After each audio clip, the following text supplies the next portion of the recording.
Then it was a series of traumatic events after that.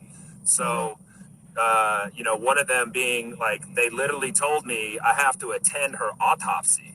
And I was like, what? Like, that's, you know what an autopsy is? They were telling me, like, you're going to have to stand in there while they do it. I was like, it just crushed me. And then when the media narrative stuff came out that, you know, unfortunately was not true. Ashlee Janae unfortunately lost her life in Zanzibar while vacationing with her fiance and on her birthday. For those of you guys don't know the story, Joe McCann, who is her fiance, was blamed horribly. People were saying he did it and is covering up. Well, now he is speaking. He is speaking. I'm going to give to you guys two interviews, one through TMZ and the other one where he's actually talking on a social media platform, Clubhouse, where he's describing some other things that he didn't say through TMZ. He's going to give you guys a brief rundown on her mental state and everything that led up, that happened that day, okay? So, Fugitive TV, stay tuned.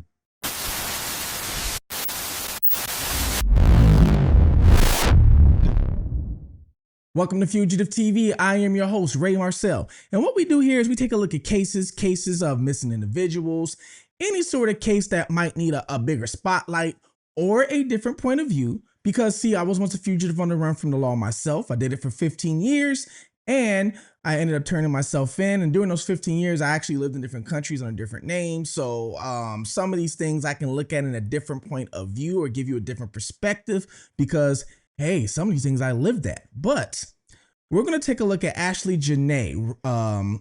Actually, her name was Ashlee Robinson. I did a couple videos on her before. Now, if you guys are not familiar with this case, Ashlee Janae was a social media influencer, and she had a boyfriend named Joe McCann. Now, Joe McCann was is a multi-millionaire. He has a cryptocurrency company, okay? Well, they met up and they were, their boyfriend and girlfriend. Well, Joe took her out to Zanzibar, which is a little island out in Africa, East Africa, and took her on vacation for her birthday. And during that time, he also proposed to her. Well, they got into an argument, and during the argument, I guess the argument was so bad that people were complaining that they had to split them up in different villas because they were staying in a luxurious villa. So they took Joe and put him in another villa pretty much on the other side of the resort they were staying at. Well, while he was gone, unfortunately, Ashlee lost her life. They went in there and found her hanging, allegedly with a piece of like a robe or some sort of clothing. So she was hanging, she hung herself. And they took her to the first hospital where she wasn't passed away yet, okay? She was still alive. And allegedly at this hospital, they took her, transported her to a bigger hospital where she passed away. And there was a big controversy over this, a big one. People were blaming Joe, saying that Joe did this, he did this, things like that. And one of the reasons why people were saying that is because Ashlee didn't have any prior history and would never do this to herself, okay? Well, and there was a lot of things going on, okay? So if you want to check out my other videos, I did videos on this. And not only that, I even broke down Joe McCann too. And one of my videos, I said, well, I never believed if Joe McCann did it, but I said it could have been possible because it's probably easier to pay people off there. I even talked to somebody that lived there. It's like a third world country outside of the resort. So it's easy to pay people. And not only that, since Joe is a multi-millionaire, I said maybe they were targeted too. But then I also gave you some posts from Ashlee's Twitter years ago to where she did have some posts from her Twitter that had some troubling things that looked like mentally. So I say anything could be possible when it comes to this situation, but I was one of the people that never outright say, oh, he did it. I said anything was possible though. Now, in this one, this happened, I'm giving you the date right here. This was in April 3rd, Ashlee and her boyfriend, crypto hedge fund founder, Joe McCann, were vacationing in Zanzibar, Tanzania, where McCann proposed to her. And then they actually found her April 9th. Okay. Now it says a hotel attendant brought Ashlee a phone charger and was asked to return it in 15 minutes. Upon returning, the attendant found her door locked and lights out and using a spare key. Now that's what this says. But Joe actually is talking. Joe is talking. We actually get to hear what Joe is saying. Now, I'm actually first going to read to you an article, an interview he did with TMZ. And then after this, Joe went on a social media site, okay? Went on a social media site and had an interview with a young lady. So first, let me read to you what Joe said to TMZ. All right, so here is an interview he did with TMZ. I love that picture, says, I cannot tell you. The TMZ interview, all right? So, for people who only knew your story through headlines, tell me about Ashlee, who she is to you. First and foremost, her name was Ashlee Robinson with an L-Y, not Ashley with L-E-E, because everybody else, all of us knew her as Ashlee with L-E-E, okay? It's important to understand that this distinction because many people knew Ashlee Janae, but the woman I knew was Ashlee Robinson. Ashlee Janae was a person she created that evolved over time. Ashlee Robinson was nothing like Ashlee Janae, which I can see that because some people would create like an alter ego if they want to be a social media influencer. I know a lot of people that have done this. Ashlee was my best friend and soulmate. Ashlee was wise beyond her years, goofy at times and funny, intelligent, extremely creative and clever, classy and elegant, sweet and a true hustler who made something out of nothing. A guilty we both shared and bonded over. Ashlee provided a love to me like no one ever had, and we were inseparable. Together nearly 98% of every day we dated. We truly only wanted to be with each other at all the time. In the weeks and days leading up to her passing, Ashlee began to open up to me in explicit detail about her past, namely her traumatic childhood, as well as some of the abusive and dysfunctional relationships she had with her prior boyfriends. What I've learned since her passing only further confirms the struggle she faced. It's important to understand the deeply rooted pain and trauma she carried with her as Ashlee Robinson, not Ashlee Janae. So he's saying there's two different people here. You have the social media influencer, Ashlee Janae, and then you have Ashlee Robinson. All right. They ask, how did they met? So this is how they met. This is what Joe's saying. In September of 2024, I was speaking at a number of conferences in Singapore, putting on a culture music event sponsored by my company, Asymmetric. Now that's his company. It's a cryptocurrency company, as well as attending a lunch party for an online casino deal that I secured for Iggy Azalea.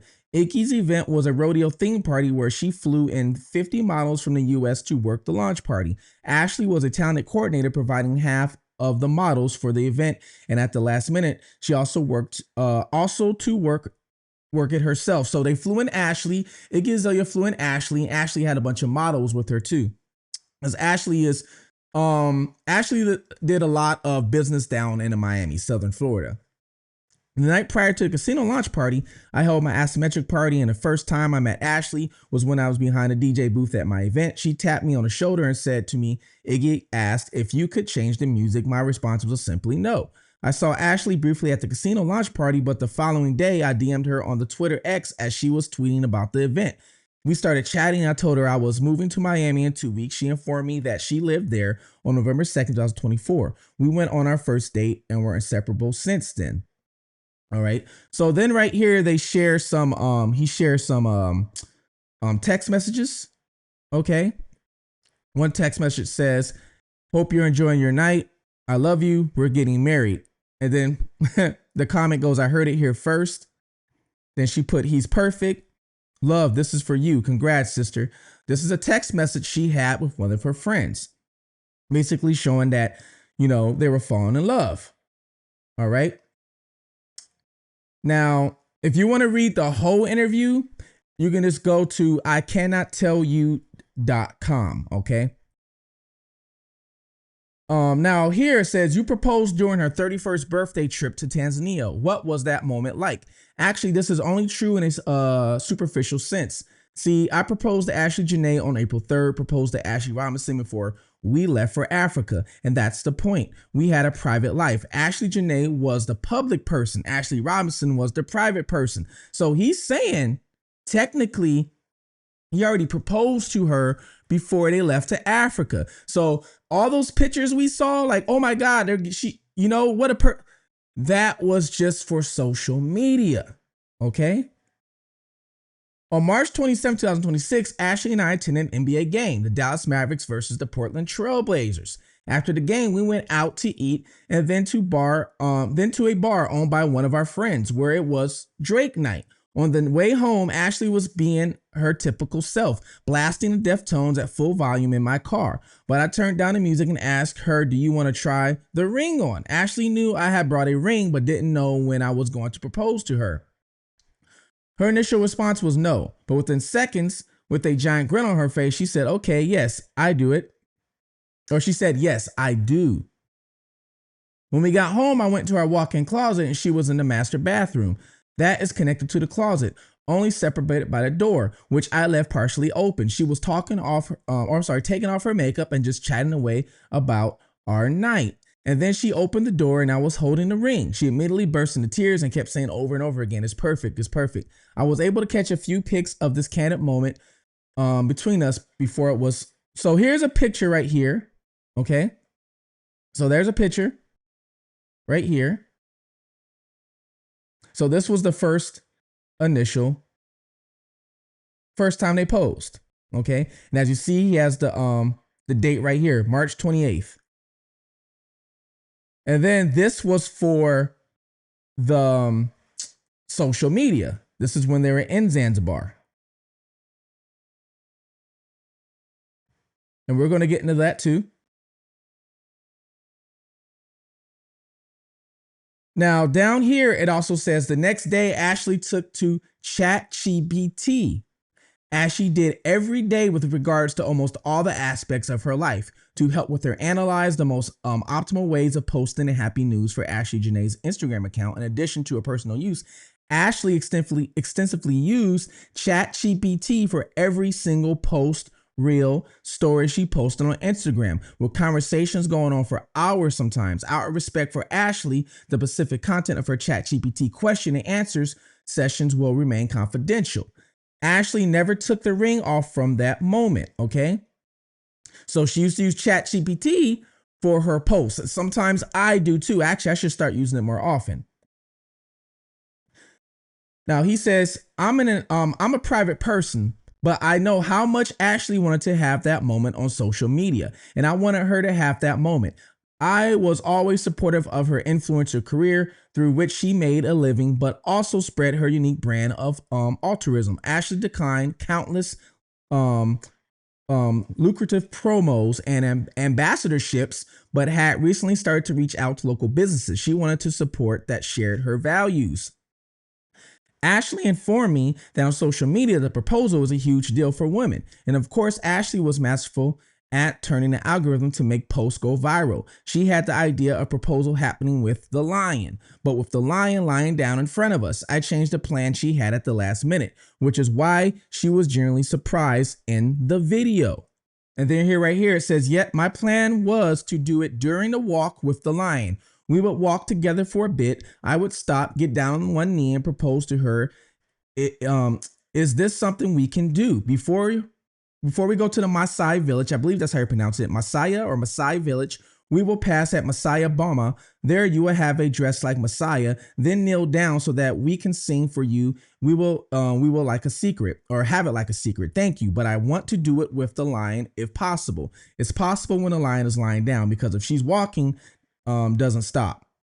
So yeah, they plan a lot of the stuff out, that all the pictures we saw. Okay. And that's fine, because like he said, she was doing it for social media. Okay. Now, right here, it says, to understand what happened in those final days. Now, this is Joe talking. It's important to understand what happened a few weeks prior to us leaving for Tanzania, because Ashlee's behavior at the Zuri Zanzibar resort was entirely consistent with her behavior a few weeks prior in Bend, Oregon, while we were on a snowboarding trip. Ashlee and I plan on having a family together. Ashlee desperately wanted a baby girl. She had her name picked out and everything. She queried ChatGPT on several occasions over many months about what our baby would look like based on our pictures, the chances for my blue eye color versus her eye color, the best time of the year to get pregnant, and so on. She told me she wanted a daughter, specifically so she could love and care for her the way she always wanted to be loved and cared for as a child. So it sounds like she had issues growing up. She had child issues. However, in January 26, Ashlee learned from her doctor that there was a possibility she would not be able to carry a child. Wow. Now, I'm not a woman, but I do know that most women, their goal is to get married and have children. The men can have children. You know, the men can assist in it, but it's the women who actually carry the child and give birth. So I know a lot of women who, if they get, if something happens with them physically, their health, and the doctor says they can't have a child or can't give birth, then it affects them mentally. They get sad, depressed. That night she broke down crying. I considered her, held her, told her everything was going to be okay, that we're going to have a baby. When we arrived in Bend on March 12, 2026 for our snowboarding trip, her behavior dramatically changed. Ashlee was completely unrecognizable in her actions and words. A different person. She was visibly upset. She was screaming and yelling about things that would typically not merit even a short discussion and threatening to end our relationship. So it bothered her. It definitely bothered her. While I was in Zanzibar after Ashlee passed, I learned from authorities in Zanzibar that Ashlee had engaged in a lengthy question and answer session with ChatGPT about taking significant amounts of Valium, as well as how much Valium it would take to kill her. And in his press conference on June 4th, 2026, Jambar, Deputy Director of Investigations for Zanzibar Forest, confirmed the existence that this ChatGPT session. So they actually had a press conference on June 4th, 2026 in Zanzibar. Okay. And this was the deputy. She asked a question suggesting suicidal intent through ChatGPT, an artificial intelligence program known as ChatGPT. How much volume would kill me, meaning how many tablets she would need to take to end her life. So they actually had a press conference.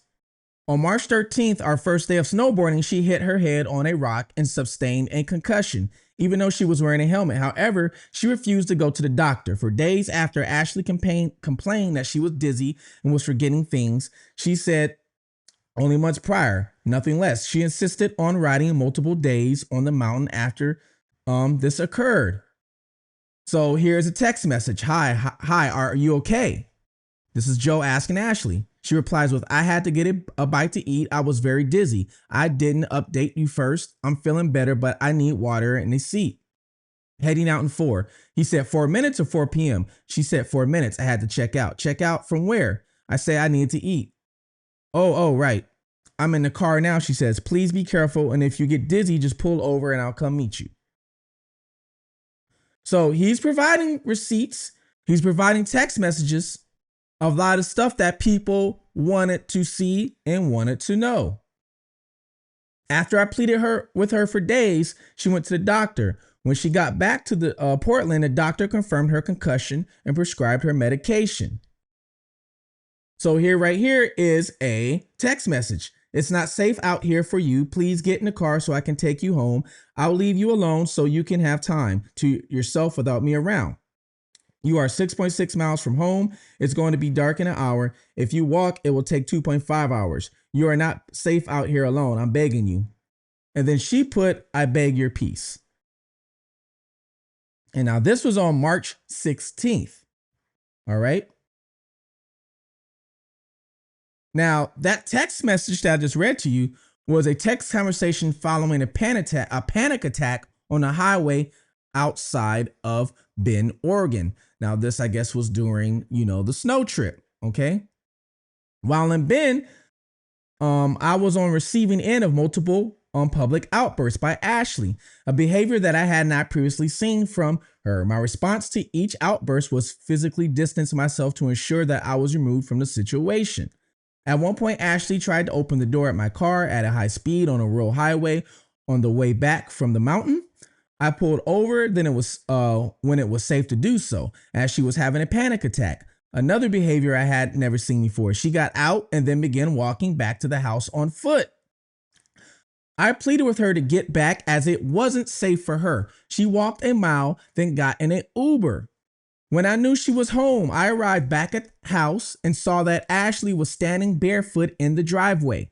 She began to talk all of the snowboarding equipment out, or she began to take all the snowboarding equipment out of my car and threw it all over the front yard and driveways. She then threw a snowboarding helmet towards me at one point blank range, striking me directly in the face.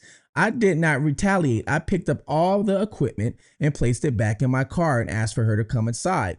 Now look, here is a picture of Ashlee walking barefooted with the equipment all over the floor. So let's say he's showing receipts. Photo of the snowboarding equipment thrown across the front yard and driveway in Bend, Oregon.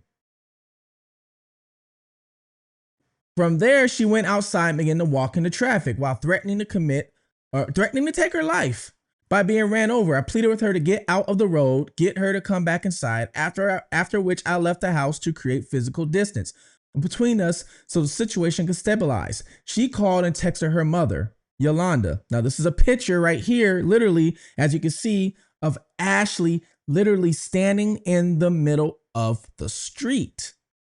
Okay? And you can tell it's the same, look, no clothes on. I'm sorry, white, her clothes are white, no shoes on, I mean. And then look, same thing here. Okay, looks like no shoes on. Ashlee also texted me to tell me our relationship was over and she was moving back to the East Coast. Now, here is a text message. You gave up on us this past week. I felt something was amiss, and then you finally told me that your sadness was associated with your feelings of not being able to have children. Then it all made sense. I gave you grace, and then you came right back at me. I asked you to calm down. You refused previously. You threw a snowboard helmet at my face, and your behavior was concerning me, so I decided to leave the situation. I'm devastated for us. You refused to talk to me, is what she replied back. So it sounds like when this started occurring, it sounds like that Joe is not a confrontational person. I know a lot of people like this. It sounds like when, sorry, when the other person gets upset, it sounds like he walks away. He gives that person space. So there is some things that's starting to make sense with this.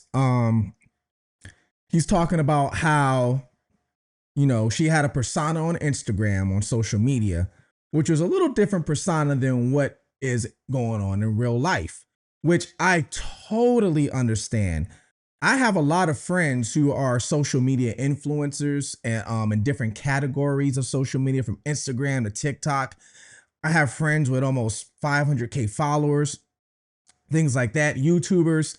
And yes, some of them, depending on what your niche is in your, I should say, or category in your social media audience, yeah, you will attend to, you know, form into that character, form into that aura of the person or that persona. Same thing with an artist, let's say a rapper or a singer. They might act totally different inside their house than when they do making a music video or on stage. For you guys that's been following me a long time, you guys should know that I'm a DJ. So I DJ a lot of big concerts, a lot of big events. You might see me out in Miami, you know, at a stadium, Atlanta, New Orleans. You might see me out somewhere DJing, you know, which is fine. That's me. But at the same time, most of the time, I'd rather be here by myself, not surrounded by hundreds of people and thousands of people, you know? So, but I have to maintain that DJ image, you know, because who wants a DJ that wants to be by himself? You get what I'm trying to say? So I understand where he's coming from with that. And, you know, he goes on to say that she found out that she couldn't have children. And like I say, I'm not a woman, but I do know that can affect women dramatically mentally. It's just like when a woman, after they give birth, you know, after they give birth, I know they can go through depression and it can affect them mentally too. So I totally understand and I get that. So let's continue on. So after they had the situation, you know, of her throwing the things out of her his car, she's in the middle of the street barefoot. It sound like she was going through it. It's like they both were going through it, okay? So it continues to say, however, I got on the phone with her and she asked me to come back to the house. So I did. When I entered the house, she began to cry and admitted to me that she was terrified. She was going to not be able to have a baby with me. So, like I said, it makes sense. It does. And that I would leave her. I held her and told her I was going to be fine, that it was going to be fine. I would never leave her. Um, that I brought a ring so we can get married and that I was committed to her. The next day, it was like a switch flipped in her. She was completely back to normal. She had me pull over on the side of the road to joyously run through a green field. And this is the green field. And if you guys have been to Oregon, Seattle, you have a lot of greenery like that, okay? A lot of it. Now, in Zanzibar, Ashlee erratic behavior returned on April 6th, right when we arrived at the Zuri Zanzibar resort. One day after her birthday, the first of several public outbursts happened at lunch on April 6th, with a server present. In the 2 days that followed, we engaged in a series of heated discussions in our villa as well as in public areas, instigated by these outbursts. Ashlee's behavior had grown even more bizarre than the behaviors I observed in Ben. She was chain smoking cigarettes. Ashlee didn't smoke. She woke up and drank a bottle of white wine immediately. I never seen her drink in the morning, except maybe a glass of wine or mimosa at brunch. This was not Ashlee at all. This was someone else. So Joe goes on to share this right here. I have not and would never yell or scream at you in public. You put your hands on me yesterday. You threw a snowboarding helmet at my head at point blank range. You screamed in public multiple times in Ben and now in Zanzibar. You really don't see the issue here, do you? Yes or no? Then she replies, it's really not a conversation I will continue to have over text. When and if you are ready to speak, either on the phone or in person, that is fine. You're not hearing my point of view. I keep hearing yours and acknowledging them. And then he replied with, I just asked you a yes or a no question. So it sounds like everything was fine, you know, and going good until the whole report of her not being able to have children. Throughout our time in Zanzibar, Ashlee demanded that I take the engagement ring back from her and insist that I call the engagement off. I declined every time and told her I wanted her to be my wife. She took the ring off and placed it in a safe in the villa. Eventually, I was able to calm her down enough so that we could at least go and enjoy the beach together. And what proved to be a pleasant escape from reality, Ashlee wanted to shoot some content of her riding on horses on the beach, so we got ready and headed down there. When we arrived, she forgot the ring and she wanted it in her photos. She went back to the villa, but forgot the code to the safe. She came back frustrated, but I told her I'd go get it and to not worry. When I arrived in the room, I sent her a picture of the of the safe, showing a time delay remaining so she'd have a sense when I return and to calm her. And then here is a text of that. All right. Which he said, you need to sign a paper at the front desk. Just come back when you're ready because you entered the wrong code 5 times. The safe locks for 10 minutes. There's still some time left. I have to wait. And that's a picture of him opening the safe or closing the safe. And then he also says, where are you? Now, this was on Wednesday, April 8th. The following is one of the last photos of me and Ashlee together. She requested that a bystander take some pictures of us, and in true Ashlee fashion, she was directing the production while displaying the ring. And this is the picture right here. Shortly thereafter, Ashlee and I were chilling out on lounge chairs in the sand when it was time to go. I got up to walk to the bar to pay our bill. At this moment, Ashlee began another outburst that drew the attention of nearby security personnel. I told her I was simply going to pay the bill and pleaded with her to remain calm. She decided she would go back to the villa. I told her I would stay behind to watch the sunset. When Ashlee left, I decided to contact the Zuri Zanzibar guest services and via WhatsApp to inquire about a separate villa. So this is about the time, guys, when they got into the argument. So this is pretty much when everything went down, okay? Was right here. All right. So he said, Ashlee and I were chilling out on lawn chairs in the sand. And when it was time to go, I got up to walk to the bar to pay our bill. And at this moment, Ashlee began another outburst that drew the attention of nearby security. So the outburst was loud enough to the fact that, grabbed the security's attention. I told her I was simply going to pay the bill and pleaded with her to remain calm. She decided she would go back to the villa. And I told her I would stay behind to watch the sunset. All right. So that's when he decided to contact Zuzi Zanzibar Guest Services via WhatsApp to inquire about a separate villa. Now, what he used WhatsApp because I don't know if you guys know, but if you guys ever venture out of the country where you're from, you know, it's easier to use WhatsApp. Sometimes your cell phone service ain't going to work. AT&T is not everywhere, Verizon. And if they do, you get charged a lot. So it's easier to use WhatsApp to contact with other people. I use WhatsApp, especially with people that's in Canada, Mexico, whatever it is. So here is the messages right here.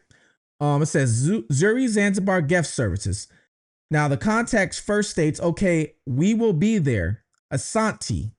And then it goes, thank you. And we have booked it for you already. Hello, do you have any villas or rooms for the rent tonight until Friday? So the previous conversation looks like it was a conversation that took place before. So he was already talking with them before.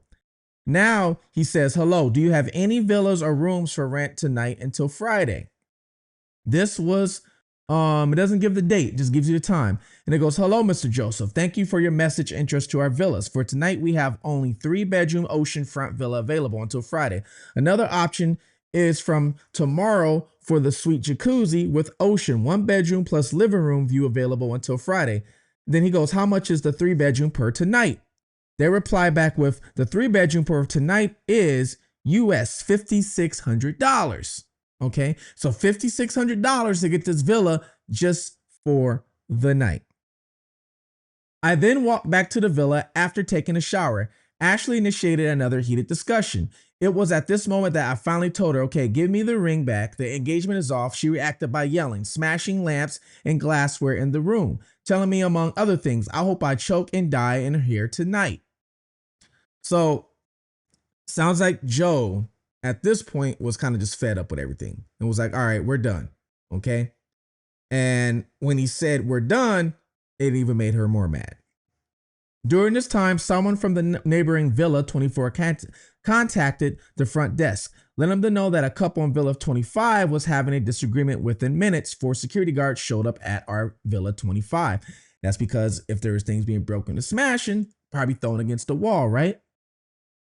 Suddenly, Ashlee became entirely calm and explained to security that there was no issue and that everything was fine, even going on to say to them, as the woman in the situation, I will let you know if there was something wrong.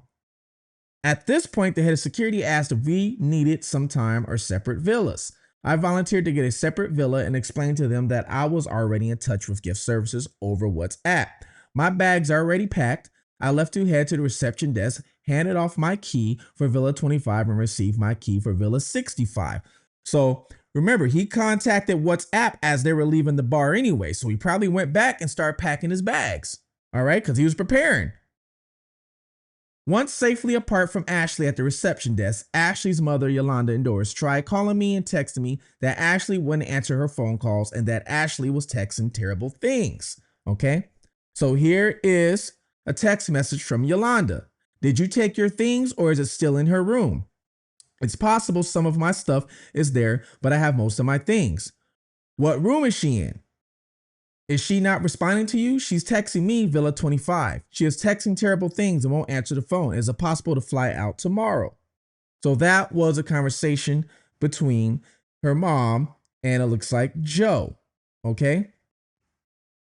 Then he says, I then headed down with Zuri staff to my new villa, 65. I then started to receive incredible disturbing texts from Ashlee stating her clear intent to take her life. I tried calling her multiple times, but she wouldn't pick up. I begged and pleaded with her. And then these are texts. Okay. The first text says, no need for flight info. Next text is take care of your kids. I wish you the best in the rest of your life. All right. Now these are from Ashlee. Okay. These are some of her last text messages. Then the other one is, sorry, I wasn't enough. I tried my best. Looks like she tried to put, sorry, I wasn't enough. I tried my best. Goodbye forever. Remember me as someone who cared. Then she puts, now these text messages are coming in 10:17, 10:18, 10:20. Then at 10:22, she put, don't let anyone I didn't like carry my casket.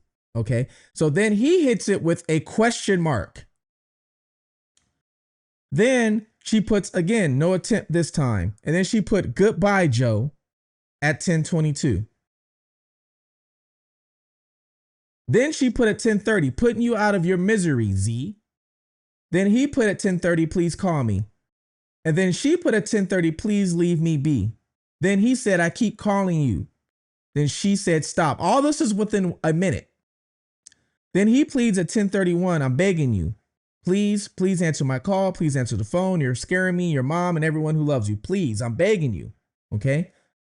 That last message you saw was at 10:33. Now this right here is his call history.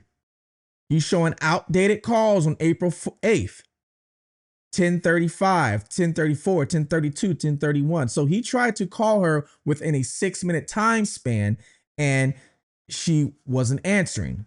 Okay. Outgoing call canceled. So I guess she was sending him the voicemail. Now he puts, I also called her villa directly 3 times by pressing 1 plus the villa number 25. She never answered. Her last communication to me was simply the word stop. So that was the last thing she or he heard from her. Now, the interviewer, Charlie, goes on to say, authorities said when you were at Zanzibar Hotel, there was some kind of disagreement and you two ended up in different rooms. Can you clarify what happened? He replied back, my answer to the previous question sets the record straight on really what happened. So the interviewer came back and said, hey, what's going on? And he's like, hey, I kind of answered that for you. And he gave the interviewer the background of what happened, how it all started back when she found out she couldn't have children. And it looked like it just escalated from there. Now, we don't know if there was either more arguments going on. We don't know, but we can see from his point of view, that's pretty much where it all started. Now, Charlie, the interviewer from TMZ, goes, at that time, there was a great deal of speculation about what had happened. Her parents told me that they felt Ashlee's death was suspicious and that she didn't have mental health problems. What do you think about those comments?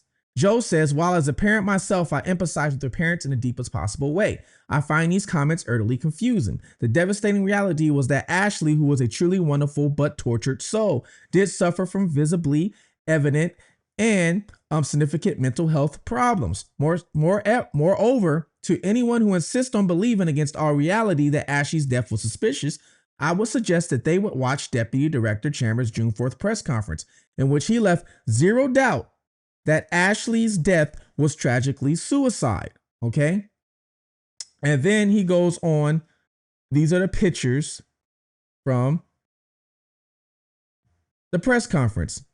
So this says the investigation confirmed without any doubt that the act by the deceased, which she carried out on April 8th, 2026, and attempting to self-delete herself at the Zuri Hotel, was that led to her cause of death. So he's saying during this press conference, this is what, they had concluded on April 9th, 2026 at around 3 p.m. at Ampola or Global Hospital located therefore after, based on the evidence collected regarding that incident. There was no person who can be linked in any way whatsoever to the death of the deceased. The evidence confirms that the deceased died as a result of her self-deletion, which occurred on April 8th, 2026. So those are pictures from the Post. So the interviewer asked, the family insinuated you had something to do with her death. What do you have to say to that? Any insinuation that I had anything to do with Ashlee's death is categorically false, defamatory, and malicious. Then the interviewer asked, given the speculation that surrounded this case, I want to ask you directly, did you ever threaten, abuse, or have any intention of harming Ashlee? He replied back, I would never harm any woman in any way, and that includes Ashlee. Absolutely not, never. And in fact, her family knew this. as demonstrated by a text between Ashlee and her mom in 2025 when Ashlee accidentally lost my credit card. So the text goes on to say, hey, what's going on? No luck at valet, and they helped me search the car. I gotta rip the band-aid off. He's not mad at all. He was like, well, now you don't have a credit card till the new one gets here. LOL. Me panicking for nothing. Yeah, girl, it's traumatizing. It's been a traumatic ride for me. This is a text conversation between Ashlee and her mother in 2025 after Ashlee accidentally lost Joe's credit card.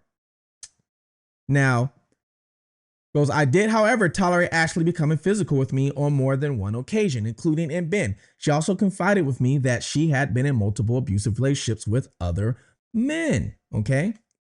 Hey, it makes... If you're putting your hands on somebody, now everybody can take that, right? So somebody might strike back. So that would make sense. So the interviewer goes on to say, after Ashlee was discovered, she was still alive and was taken to the hospital where she died the next day. The family said during that time, you were distant and they found that odd. Do you feel yourself distant? Joe says, while Ashlee's family is entitled to their feelings, the reality is that I was entirely preoccupied with trying to save Ashlee during this whole period. I did everything in my power to assist the doctors and nurses and frantically working to keep Ashlee alive. I even created a shared Google Doc that I used to constantly update Ashlee's family with every bit of information. As I was coordinating with multiple doctors, hotel staff, and even a medevac service provider out of Norby. I know that they received this Google Doc that had all the information in it because they shared it with other members of their family and friends who requested access to it. All right, so here is documentation of how much he paid. Looks like for a flight.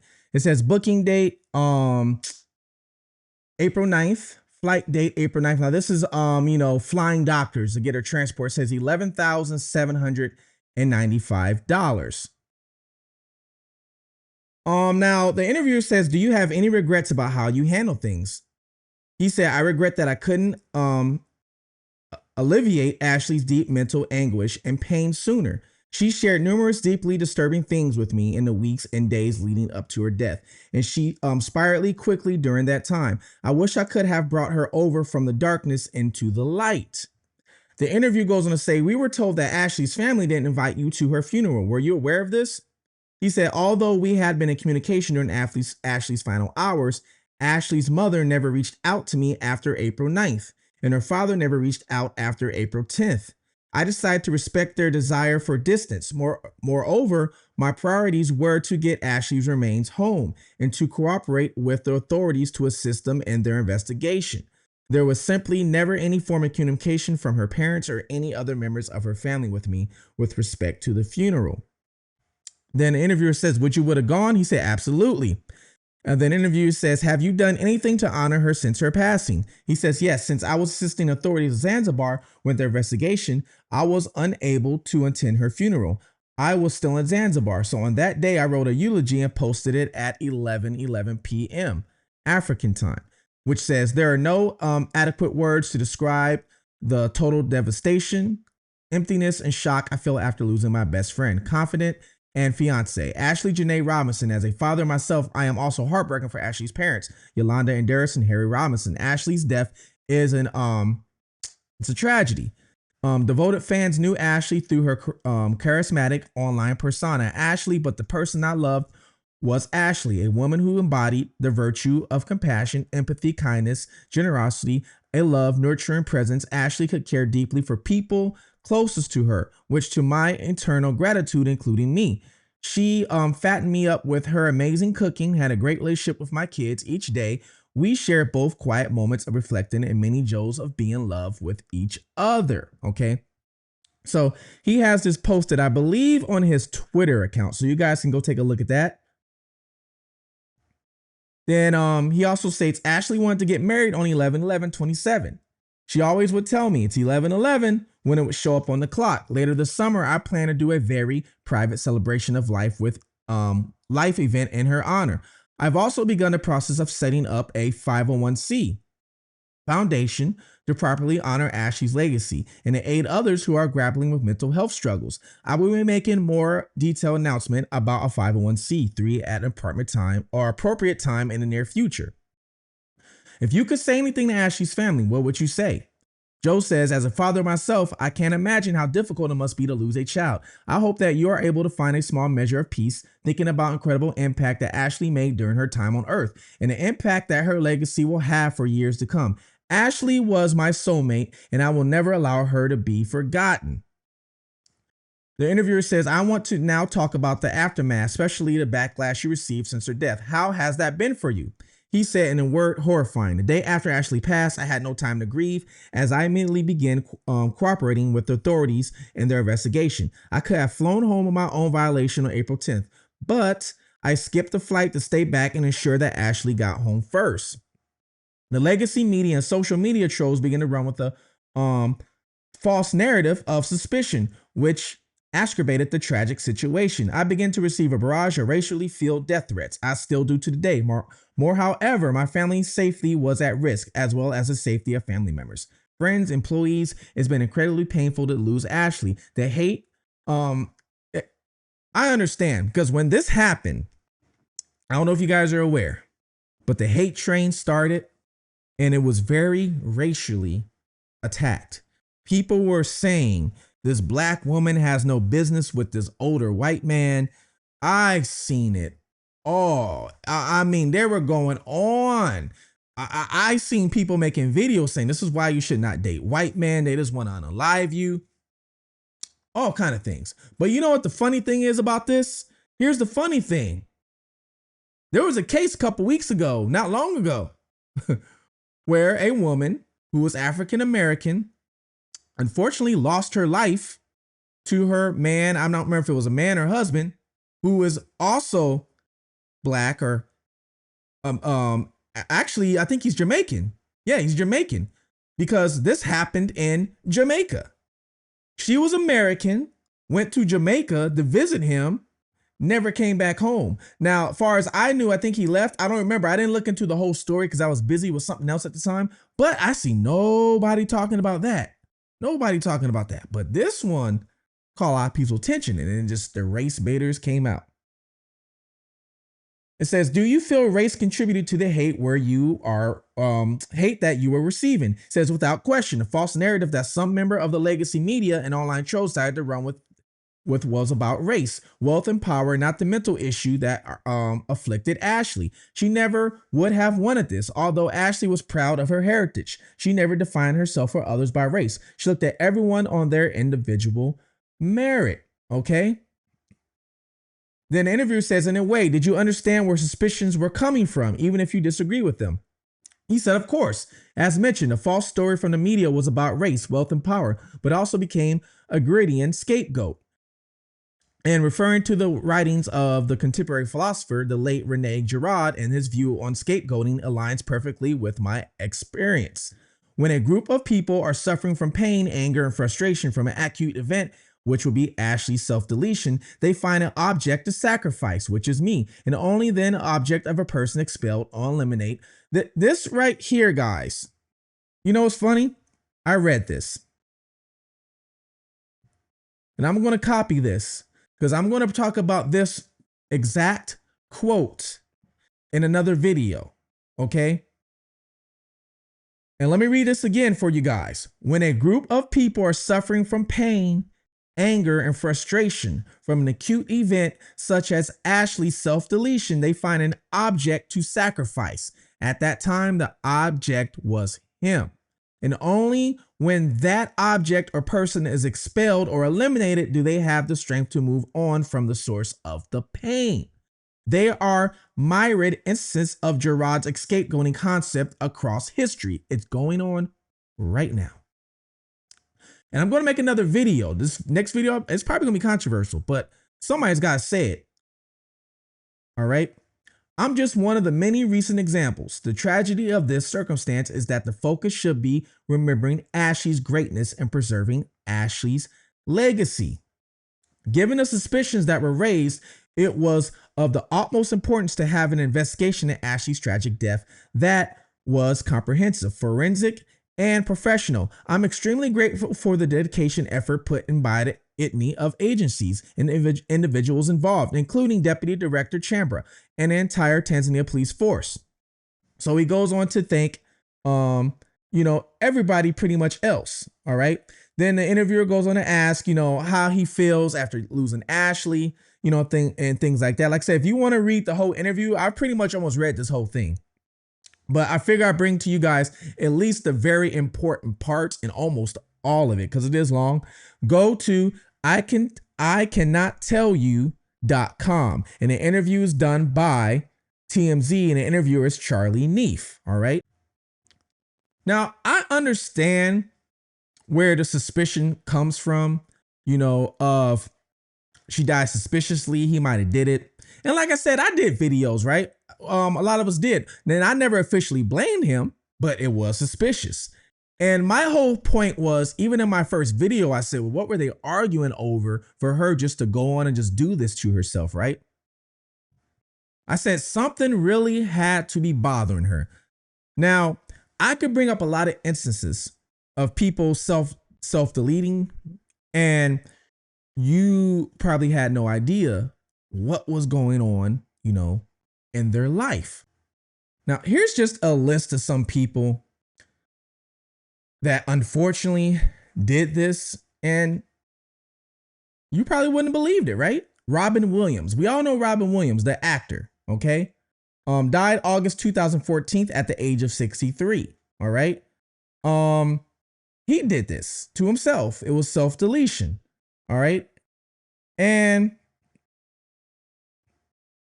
you also have Anthony Bourdain, the renowned celebrity chef and TV host, who in June 2018 did the same thing. All right. He passed away in France while filming his show, CNN. So he was in France filming a show and did this. And, nobody knew. And then we all know Kurt Cobain, the lead singer of the Nirvana. All right. Kate Spade, the iconic the Kate Spade accessories, purses. Okay. 2018, 55 years old. The guy who was on the Ellen show, remember Twitch? He was the dancer, did Dancing with the Star, did all kind of things. Then went on Twitch, was the DJ, and he seemed happy. I always saw him with a smile on his face, and he went to a hotel room and took a pistol and took himself out.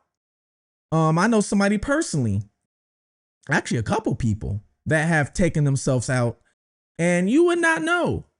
Some of these people do not give warnings. Some of them don't. Some of them just do it. And it could be the most happiest time, and you're sitting there wondering why. And some people do give warnings. Now, I was in a relationship one time, actually a couple times, but the one that sticks out the most, reading his story about what happened in Oregon during the snow trip, I was in a relationship. And I was with this woman. We weren't together long. We were together maybe about 6 months or something like that. And we ended up moving in together. And she ended up acting a lot different, okay? Acting a whole lot different. And she was also acting out. And I'm trying to figure out why, because before that, she was nice, sweet, very outgoing. Now, for some reason, she was acting different. And with her, too, she was drinking a lot of wine. You go in the kitchen, you see empty wine bottles everywhere. I couldn't take it no more. I went home, packed my stuff, and was about to leave. Well, she ended up coming in because she got back early, and she worked in the club scene, actually. And it's funny because Ashlee worked in the club scene, bottle girl and everything. That's what this girl did. She came back and saw me with my stuff about to leave and flipped out. Even got to a point where she grabbed a weapon and was like, "You're not leaving." I mean, she flipped out, right? Well, ended up getting out the situation. Later on down the line, come to find out, she was cheating. She was cheating on me with somebody. And I guess they were arguing. And because they were arguing, I don't know, I still to this day don't know what it's about, but I guess she was reflecting it on me. Okay? Because people will do that. People will get into an argument with somebody else, or something's going on in their life, and they will reflect it on somebody else. Like I said, the sacrifice. That I was the sacrifice at that point. Okay? But I do understand what he's talking about when it comes to, people we don't know what kind of burden she had on her. And I showed you guys tweets before that she had, and it looked like there was some sort of thing going on with her. And this was like years ago, but people heal and some people don't. Maybe she didn't, okay? But here's another interview, okay, that he did on Clubhouse. Now, this interview is actually him talking. Now, he says some other stuff. So check this out. First and foremost, I want to just say I extend my heartfelt condolences to you, regardless of the situation. I am one of the people that did know Ashlee. This was a platform that she spent time on. So a lot of us are familiar with her from just game rooms or just regular rooms, her modeling stuff like that. And obviously, what's crazy is, so I mean, I knew about Clubhouse back in COVID because I knew some of the founders and the investors in the app because it blew up during COVID.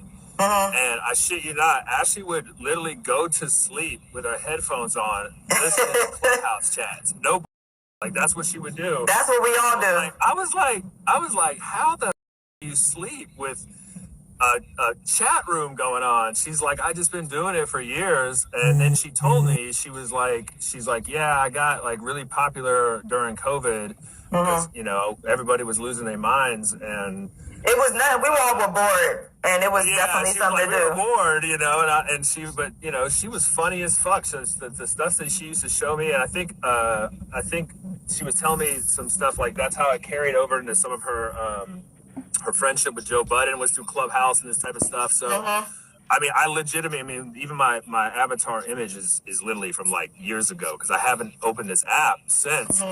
And the irony being that I'm back on it now because this is a platform that she used is, you know, it's bittersweet to say the least. Yeah, it's like a full circle moment for you.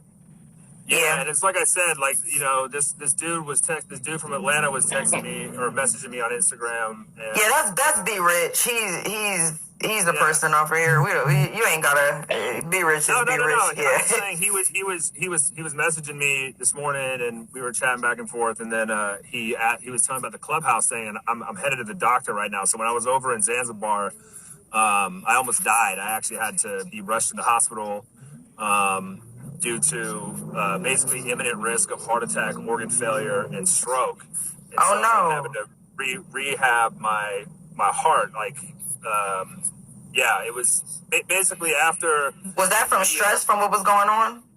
Yeah, so in essence, like you could imagine, the experience itself was extremely traumatizing, but then it was a series of traumatic events after that. So, you know, one of them being like they literally told me I have to attend her autopsy, and I was like, what? Like that's, you know what an autopsy is? They were telling me like you're gonna have to stand in there while they do it. I was like, it just crushed me. And then when the media narrative stuff came out that you know, unfortunately was not true, the impact on my stress got so high that it literally almost killed me. So I've been having to rehab my heart and my cardiovascular system basically like almost every day. That's why I'm going to a doctor on a Saturday.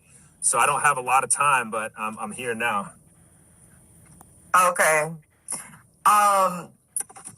So basically, Joe, I know you don't have a lot of time, but I just want to, obviously, you know, the narratives that were going around, and a lot of us that knew and loved her, obviously, it was our first thought because, you know, we didn't know you. So, yeah, for sure. So, you know, it was like, aside from it being traumatizing, we like, well, who the fuck is Joe? And, you know, so it's like we obviously get to researching and we figure out who you are. And then, you know, you have the biased and unbiased. But as, you know, things are coming out and we're starting to learn more details, can you just talk about more of like where did you start to see things go wrong? As far as, you know, her mental health, because a lot of people, that's the biggest thing on here is that people are just saying she was not suicidal. She was not this, she was not that. So I'm just trying to figure out. Look, I can understand that because that was absolutely what she presented. Nearly everything I've learned about her mental health is after she died. when the authorities in Zanzibar, asked me to unlock her phone, because like we've been to, she has access to my phone, I have access to her phone, like it's just part of being in a relationship, right? And so I unlocked the phone for them, and they did what's called a cell bright, which is where they basically plug your phone into this piece of software, and it rips everything out of it. And that's how they told me about the ChatGPT messages. I had no idea.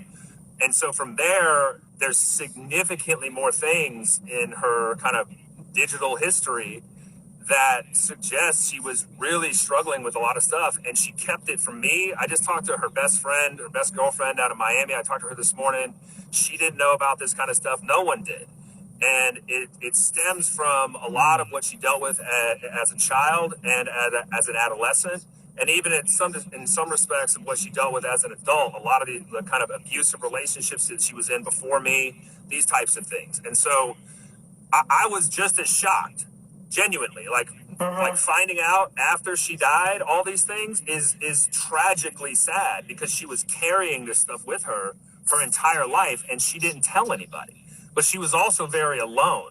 Like, her parents had her when they were teenagers. Her mom was 17. She was, her dad 18. She never really her mom got remarried and started a new family. Her dad got remarried and started a new family, which is like, that's fine. That's what you do. But she never really had a place.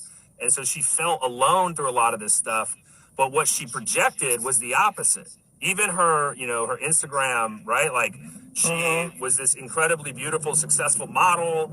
She was a hustler. And then, when we started dating, she changed her persona to not be associated with that anymore. She wanted to grow out of that and project a different type of image, a different type of lifestyle. And I was cool with it. I was like, whatever you want to do, baby, like, just do it. Like, I don't, it's your life with me, but it's great. What I've learned is that a lot of the stuff that she was struggling with was absolutely not presented to anyone, including me. And so until the weeks and days. Yeah. So I mean, quite literally, the day that she took her own life, she had told me some stuff that is horrifying about her experience as a child and as an adolescent. And I was completely unaware of it. And when we were on our snowboarding trip prior to that, I had never seen her behave this way. I genuinely thought at the time, I'm like, I know she's really upset about the news she got from her doctor, but I didn't at any point think that this was affecting her like it did. And so it was just, it's shocking. I don't even know how to explain what I experienced when we were on the snowboarding trip, except it was the same behavior that I saw the last few days that we were in Zanzibar. So that's what I wanted to ask you. Were those pictures in the TMZ article with her standing in the street? I mean, obviously, I know you gave the account of the story of her, walking onto the oncoming traffic and throwing the snowboarding helmet at you when you guys got back and all of that. But there were some pictures in the TMZ article or with your interview. Was that her, or was that just them trying to make pictures to corroborate the story? No, those are actually screenshots from videos I took. Okay. Yeah, I've been trained for years now to record this type of stuff for two reasons. One, I am a father of two children. I do have a business, etc. But more importantly, I showed it back to Ashlee to be like, this is what you're doing, babe. Like, what is going on? Like, this is not healthy. Like, you need, and so those are I own the copyright to all of that. They're my screenshots, my videos, and I didn't post the videos because they're really sad. Like, it's fucked up. And so, I think it's easy for people to look at like the story and be like, oh, who hasn't gotten super upset with their man and this and that, and like, this was not that. This was something totally different.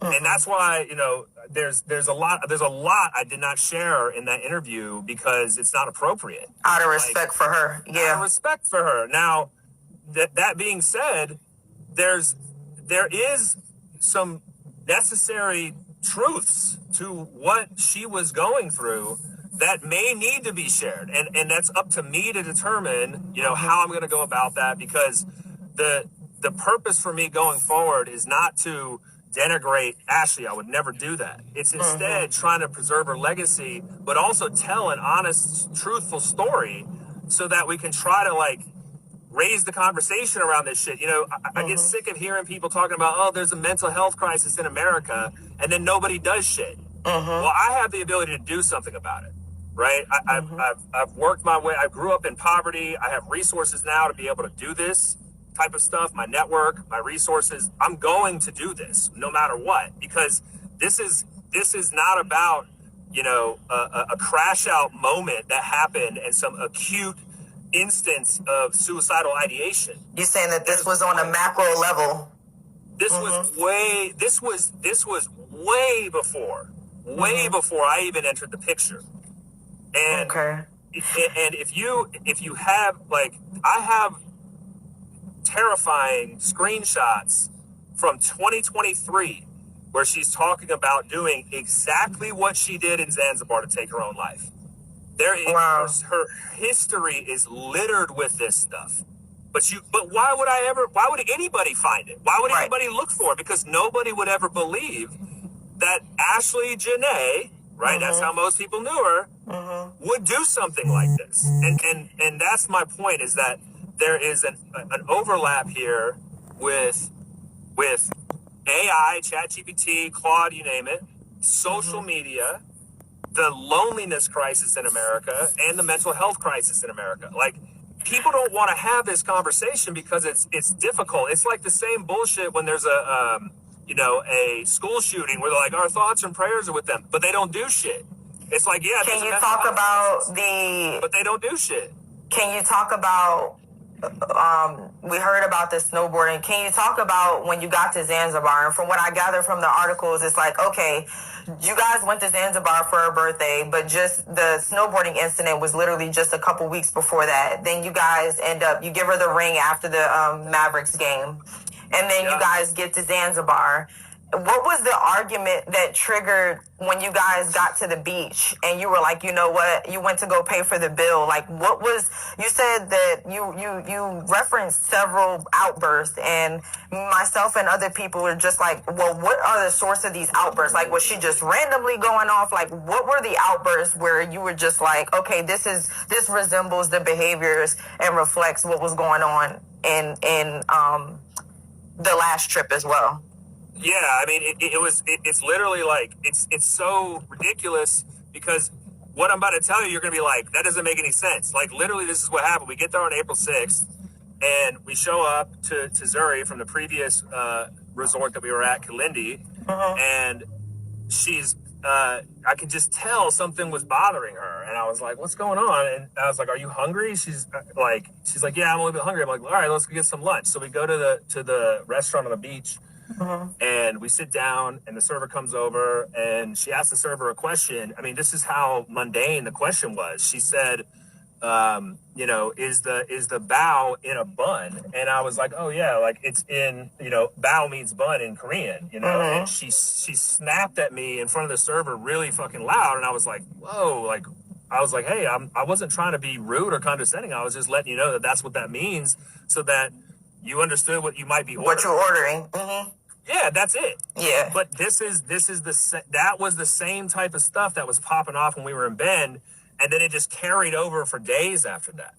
And so, like, that's what I'm saying. Like, it won't make any sense. Like, she got upset about you telling her what bao meant in Korean, so then she killed herself. It's like, no.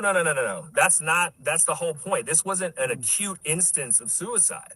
This was something else happening here. The other thing is, I recommend people look into this concept. But there's this woman named Brene Brown. She's a professor out of the University of Texas. She has this concept that is very powerful and relates very much to Ashlee, which is this concept of foreboding joy. And I could share like a link or something, I guess. I'm familiar with the concept. I'm a mental health clinician. Can you explain a little bit? But you can explain it. So that's great. I didn't know that. I mean, I don't know any of y'all. So I'll actually give you that preface. So actually, I was a friend of Ashlee's through here. Like I said, she has several platforms. I've known her for a few years. And so that's why like I said, I've kind of been following it. And like I said, my first initial response was, who the fuck is Joe and how the fuck is he, she's just coming back dead. You know what I'm saying? Yep. So my first reaction was that. But then, as I'm taking a step back and the details are coming out, and as I'm sure you can understand with as a person with intelligence, that you can understand those sentiments, but I'm also not oblivious to mental health, and I know that it doesn't have a look or a face or a time or a place. But at the same time, there are questions that I think you are alleviating some people's pain and grief by answering. And that's kind of why I reached out to you to ask, did you mind coming in for a bit? But I am familiar with the concept. And I also wanted you to touch on, before you go into your next point, a lot of people were having the question about, well, if she was, because we read through your text messages and you said you finally got to your villa. She was messaging you all those things, like, saying goodbye and those things, the farewell text. Was there a reason why you felt like you didn't want to go over there, like physically? Did you feel like it was just another Ben incident, like the snowboarding, or what was your reason for just not getting up, like, let me go over there? So first, let me talk about the issue, the concept of foreboding joy. So when a child is born and they're 0 to 8 years old, the theta state in the brain is the most sensitive. It actually it creates your subconscious. The amygdala is then wiring the brain based on your experiences. And so if you experience abuse, trauma, neglect, abandonment issues over and over and over again, your brain will wire you to not accept joy. Meaning, every time that you experience something that's happy or joyful, you are going to be let down. You're going to be abused again. You're going to be neglected. You're going to be abandoned, whatever the issue may be. All right. On April 5th, which was her birthday, I had never in my life seen Ashlee so happy. And you'll notice, like, she didn't post shit like the on her birthday, like all that happy birthday, that was all staged. None of that even happened on her birthday. Like, that was Ashlee Janae's birthday, right? We didn't even go on our phones practically on her actual birthday because it was for us, right? I had never seen this woman so happy in her life. And the next day, she flipped. There was something that was just, I was like, what is going on? Like, I don't understand. You literally yesterday just said, I'm the happiest woman in the world. I'm with my dream man. I'm getting married. I'm in Africa, my dream vacation spot, like yada, yada, all these things, just oozing joy. And then the next day, it's this totally different person, right? So with respect to the text messages and et cetera, so if you guys go look at the map of Zuri Zanzibar and where Villa 65 is and where Villa 25 is. I have that pulled up. You have to remember, it's dark. Like, I don't know if any of y'all have ever been to Zuri Zanzibar, but like, it's like dimly lit at night. And so Tanzania is 6 degrees below the equator, and the sun sets and rises the exact same time year round, around 6:30. So it was dark at this point. And by the time I had gotten to my villa, it's on the other side of the resort. And I don't even, like, I've never, we've been staying in Villa 25 the entire time. So by the time I'm reading her text and I'm like, wait, don't let anybody I didn't like carry my casket, no attempt this time, all this stuff. I'm like, what the fuck? So I keep calling her because I don't know how to get to the villa, right? Mm-hmm. So I keep calling her, I FaceTime her, no answer. And then, you can call the villas directly. And this is all in the police's investigation report, right? Like, they have the call records from the Villa 65 to Villa 25. I called 3 times, she wouldn't answer, et cetera, et cetera. And so I did run over there. And the whole villa was blacked out. There was nothing on it. Like, you couldn't get in. I didn't have a key because, remember, I had given my key back to the front desk for my villa. Yeah. Right? And so that's when people, I went back to the front desk. We rushed down there, couldn't get in. Like, it was a fucking nightmare. And so people can look at that and be like, why didn't he just run over there? If you look at the timeline, she arrived at North Valley Hospital at 8:55 p.m. The last time I called her was 8:38 p.m. Right? So, like, I did everything that I could. Yeah. But it was too late. And in fact, I talked with her friend, Troy Parrish, who's down in Atlanta. Is like, yeah, he's from here too. Mm-hmm. Yeah. So he said, he called me the next day or the following day, I don't remember, it's a blur. And told me he was on the phone with her until 8:46 p.m. that night. So we likely missed her by a couple minutes. And that is something that is extremely difficult to think about. 2 minutes, 3 minutes, we might have missed her. And you know, so because Ashlee had other instances of, you know, call it like lashing out or like, for threats of like walking in the fucking road and all this kind of stuff. Like, I didn't know. Like, who was supposed to know? And then you read the text, and I read them again. I was like, wait a second. Like, take care of your kids. This is not an attempt. I'm like, oh shit, this is real, right? And so I jumped into action as quickly as I could. I'm running through a fucking resort that's pitch black. Like, how am I supposed to, like, you know what I'm saying? So you said anyway, that this wasn't her first time, right? Like, doing this or saying, like, talking like that to you is like saying like she's gonna commit suicide. Is that right? She told me stuff when she was a teenager that she did that I'm not going to disclose on this call. But like, this is not and you know, there are people in her life that know exactly what she was going through. And I think really it's a shame that that's not being brought to light, because there are people in her life that know. That's really close to her, basically, is what you're saying. Uh-huh.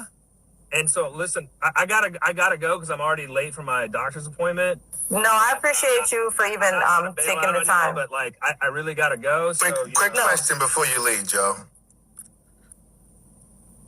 You there? Yeah. So I gotta go, but yeah, I gotta be cool. I'm sorry for your loss, by the way. But after the fact, what's the deal with the wedding ring and you not attending, you're not showing up at the funeral? You think they did that to paint a picture of you in that type of light? Did you not read the interview? Like, my priority was to No. No one. I never heard from her parents. Not once after April 10th. They didn't. So this idea that I wasn't invited, they never contacted. They didn't ask you for no. They didn't ask you for no funds or nothing. They just wanted to go the GoFundMe route. They didn't. They tried to make you look like shit in the media, Joe, and that's not cool. You think I don't know this? Yeah, that's not cool. Let me explain something to you. I spent hundreds of thousands of dollars over there trying to save her life, as well as my own security, because I was constantly under death threat. Right?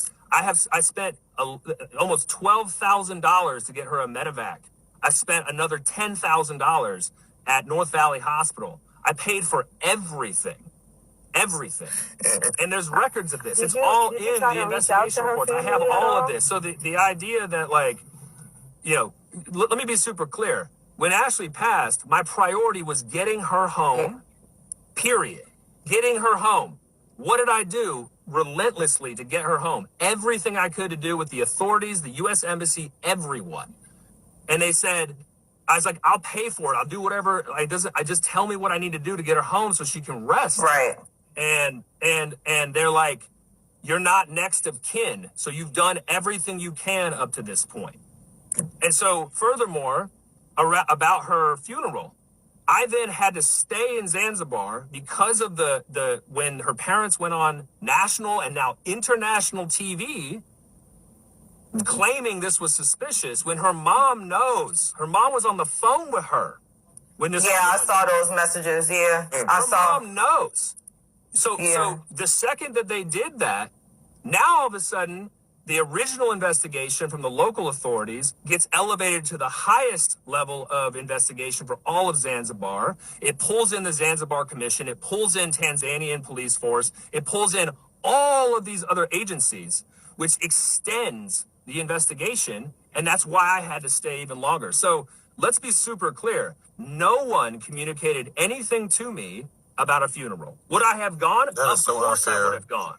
Of course I would have gone. I was busy cleaning up the mess of the investigation that was extended because of the media coverage.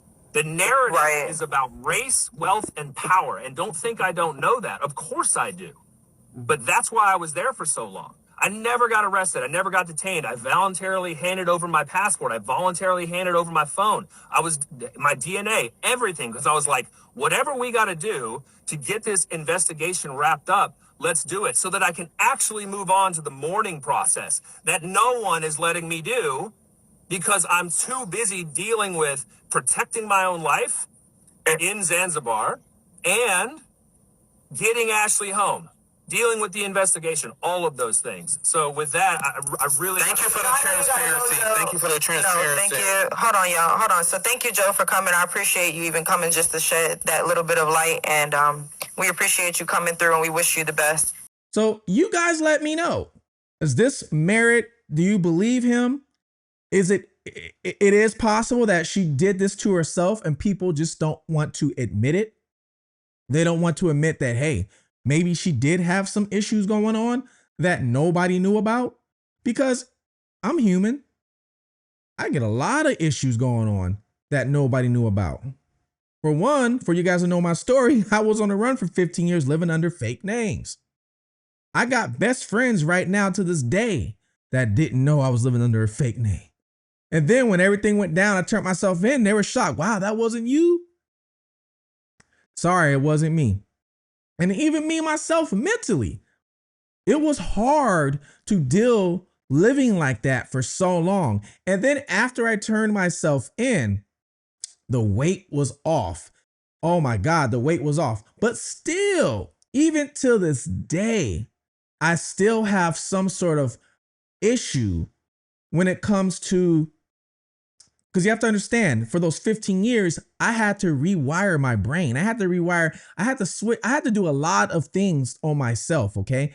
I had to almost bury my old self. It's hard to explain, but it's kind of what I had to do. So even now, I still have to sit back and think, sometimes put myself in a positive situation, read, listen to a song, something, okay? Even myself still now, because mentally, a lot of us have things that it is hard to get over and something might trigger it. You don't know. But what do you guys think? Let me know below. Do you believe Joe? Do you think that, this is possible? Ashlee did do this. All right. There's some people out on the YouTube world, on the TikTok, that still don't believe him. How I read you guys the interview, they're reading it and tearing it down. I see some people tearing it down. Oh, Joe must have had her captured. All kind of stuff is going on. OK, I'm not taking that route. I'm sorry. I'm not that person. OK, because there's no proof of any of that. But he showed us some proof on his end. He showed us some receipts on his end. Here's his interview. You guys let me know. Please like, subscribe. Let's get to 30,000 subscribers by the end of summer. Let's do it. Fugitive TV. Love one another. Like one another. Take care. Until next time, I'm out.